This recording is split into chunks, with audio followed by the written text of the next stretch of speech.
આ ગુજરાતની સ્વર્ણ જયંતિ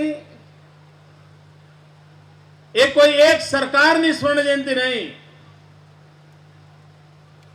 સરકારમાં બેઠેલા લોકોની સ્વર્ણ જયંતિ નહીં, પરંતુ આ સ્વર્ણ જયંતિ ગુજરાતની ગાથાની સ્વર્ણ જયંતિ, ગુજરાતના યશોગાનની સ્વર્ણ જયંતિ, ગુજરાતની અસ્મિતાની સ્વર્ણ જયંતિ, ગુજરાતના સ્વાભિમાનની સ્વર્ણ જયંતિ, 5.5 કરોડ ગુજરાતીઓના સંકલ્પ વાળી સ્વર્ણ જયંતિ ઉજવવાનો મારો ઈરાદો છે. આ રાજ્યના 5.5 કરોડ નાગરિકો, અગર જો દરેક નાગરિક એક સંકલ્પ લે, એક, તો આખા ગુજરાતના સંકલ્પ થઈ જાય 5.5 કરોડ સંકલ્પ થઈ જાય. અગર જો એક ગુજરાતી એક ડગલું આગળ વધે તો 5.5 કરોડ ગુજરાતીઓ એમનું આ ગુજરાત એક જ વર્ષમાં 5.5 કરોડ ડગલા આગળ નીકળી જાય. આપ કલ્પના કરો કેટલી મોટી વિરાટ તાકાત પડી છે. પ્રત્યેક નાગરિકનું એક ડગલું ગુજરાતને 5.5 કરોડ ડગલા આગળ લઈ જાય. અને જો ગુજરાત 5.5 કરોડ ડગલા આગળ જાય તો હિન્દુસ્તાનમાં કોઈ રાજ્યની તાકાત નથી કે જે ગુજરાતના ડગલે ડગલું મિલાવીને ચાલી પડશે.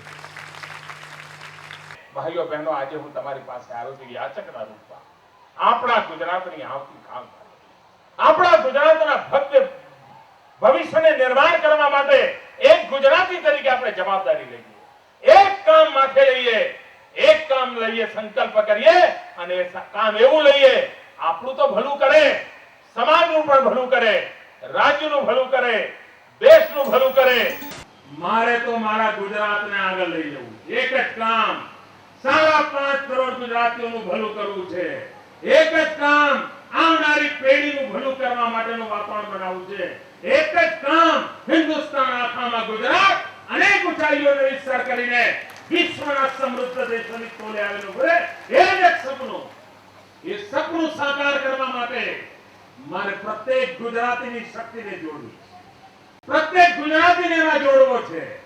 અને તેથી હું કહું છું, પ્રત્યેક ગુજરાતી સ્વર્ણ જયંતિ નિમિત્તે એક સંકલ્પ કરે, અને સંકલ્પ કરવા માટે કરે નહીં, માં ગુર્જરીના આશીર્વાદ લેવા માટે એ સંકલ્પને ચરિરા કરે, સાકાર કરે. આજે જ મનમાં સંકલ્પની શરૂઆત કરે અને એનો અમલ પણ આજથી કરે. તમે જોજો 2010માં કેટલું મોટું પરિવર્તન આવે.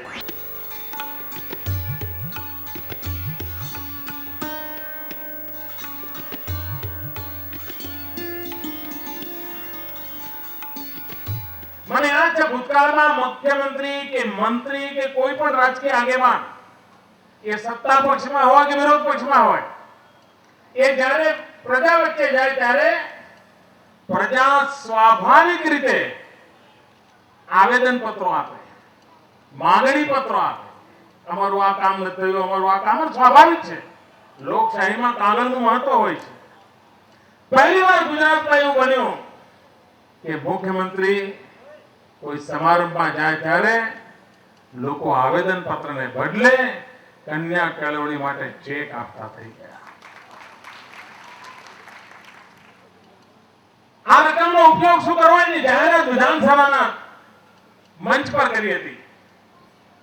એ ભલે રૂપિયા મુખ્યમંત્રીના માધ્યમથી આવ્યા હશે, મુખ્યમંત્રીને મળેલી ભેટ સોગાદમાંથી આવ્યા હશે, પરંતુ એના પર હક જો ગુજરાતની દીકરીઓનો છે તો વિધાનસભાને વિશ્વાસમાં લઈને એની વાત કરવી જોઈએ.